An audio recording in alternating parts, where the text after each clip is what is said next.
আগামী 1 বছর কেনা যাবে না সোনা, এ কথা আমি বলছি না, বলছেন আমাদের প্রধানমন্ত্রী নরেন্দ্র মোদী। সম্প্রতি হায়দ্রাবাদে একটি সভা করতে গিয়ে তিনি একথা বলেছেন।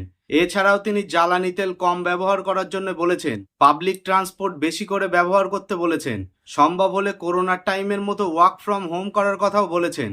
চাষে রাসায়নিক সারের বদলে জৈব সার বেশি করে ব্যবহার করার কথা বলেছেন। কিন্তু কেন? প্রধানমন্ত্রী জানিয়েছেন মধ্যপ্রাচ্যের যে যুদ্ধ, তার প্রভাব সারা বিশ্বের উপরে পড়েছে এবং ভারতের অর্থনীতির উপরেও পড়েছে।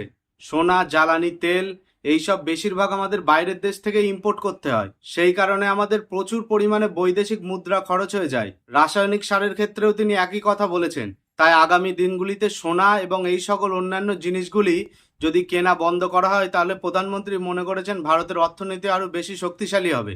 আজকের দিনে $1 মূল্য প্রায় 95 টাকার কাছাকাছি। এ থেকেই বোঝা যায় যে আমাদের টাকা আজ কতটা দুর্বল।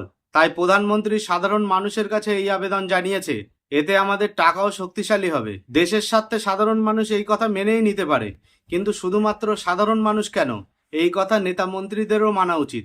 আপনার এ বিষয়ে কি মতামত?